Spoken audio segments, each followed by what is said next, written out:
नाज़रीन, मैं हूं आपका मेज़बान ज़मीर हुसैन। ज़मीर प्रोग्राम ज़मीर की आवाज़ के साथ नाज़रीन नहायत अफसोस के साथ जो है ये ख़बर आपको दे रहा हूं, और पूरी दुनिया देख रही है कि इसराइल ने ईरान पर जो है वो हमला कर दिया है, और ईरान के बहुत से एटमी जो साइंसदान हैं उनको शहीद कर दिया गया, और उनके साथ ही साथ जो है उनके जो आर्मी चीफ़ हैं उनको जो है वो शहीद किया गया। उसके अलावा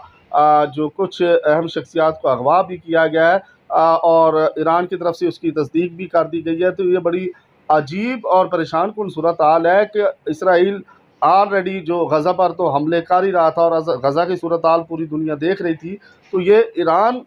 पे जो हमला, इसकी जो है समझ नहीं आई कि ये अर्जेंट ईरान पे हमला क्यों कर दिया गया, और ये बाकायदा तौर पर उनके जो चीफ हैं उनकी तरफ से कहा गया कि वो हमले मज़ीद जारी रखेंगे, और उसके साथ ही साथ जो एटमी तनसीबात हैं ईरान की उनको नुकसान पहुँचाया गया, और उसके साथ ही साथ जो एटमी साइंसदान थे जो एटम पे काम कर रहे थे, और उसके साथ साथ जिस जिस जगह पर एटमी तनसीबात थी उनको नुकसान पहुँचाया गया है। और अमेरिका की तरफ से भी कहा गया है कि अगर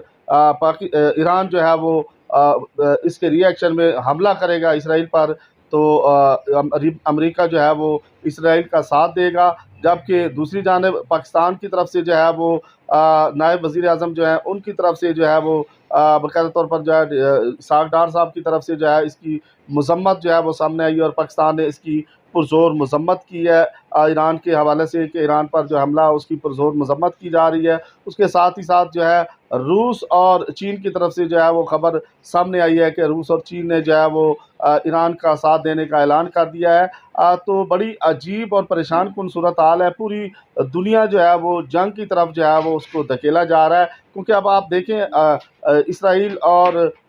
फ़लस्तीन की जंग तो जारी थी, अब ईरान की तरफ ही जो है वो इसराइल ने जो है वो जहरीत की है, जिसका भरपूर जवाब देने का जो है वो सुप्रीम लीडर की तरफ से ऐलान किया गया है। लेकिन यह है कि ये परेशान कुन सूरत हाल है कि जो मुख्तलिफ ममालिक में अब जंग जो है इसराइल शुरू कर चुका है। गज़ा के अलावा जो है फ़लस्तीन के अलावा अब ईरान की तरफ कूद पड़ा है,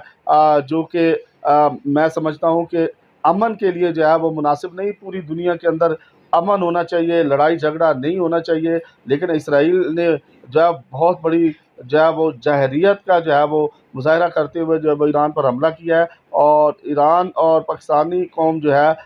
ईरानी कौम से पाकिस्तानी कौम की मोहब्बतें जो हैं वो पूरी दुनिया जानती भी है, मानती भी है। तो अब मुसलमान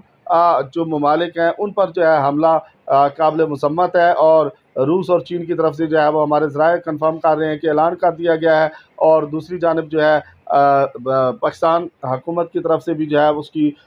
ईरान पर हमले की मज़म्मत की गई है, और एटमी तनसीबात पर जो है वो हमले किए गए हैं। और बाकायदा तौर पर जो इसराइल के चीफ़ हैं उनकी तरफ से जो है वो कॉन्फ्रेंस उनकी सामने आई है, और उनकी तरफ से 200 जहाज़ों ने जो हमला किया उसकी वीडियो भी जारी की गई है, और कहा गया है कि 200 जहाज़ों के ज़रिए जो है वो इस पर इसराइल पर ईरान पर जो है वो इसराइल की तरफ से हमला किया गया है, और मज़ीद हमले जारी रखने का जो है वो इंदिया दिया गया है। और बाकायदा तौर पर जो ईरान के सुप्रीम लीडर हैं उनकी तरफ से जो है वो तनबीह की गई है, और उसके साथ साथ अमेरिका को भी जो है वो वार्निंग दी गई है। तो अमेरिका ने बाकायदा तौर पर इसमें कहा है कि अमेरिका इसमें जो है वो इस हमले में जो है वो मुलव्वस नहीं है। तो इसराइल ने ये हमला किया है, लेकिन ये है कि इस वक्त जो है वो पूरी दुनिया जो है वो ईरान और इसराइल की तरफ देख रही है, क्योंकि ईरान पर जो है हमला कर दिया गया है, और अब इसराइल जो है उसको ईरान जो है वो भरपूर जवाब देगा, ये कहा गया ईरान के सुप्रीम लीडर की तरफ से। तो तमाम मुसलमान जहाँ जहाँ पूरी दुनिया में रहते हैं उनमें तशवीश की लहर दौड़ गई है, और यही वजह कि मैंने भी ये सारी सूरत हाल को देखा है, तो तशवीश मुझे भी बहुत ज़्यादा हुई है कि अब इसराइल की इतनी जुर्रत हो गई है कि वो अब ईरान पे भी उसने हमला कर दिया है।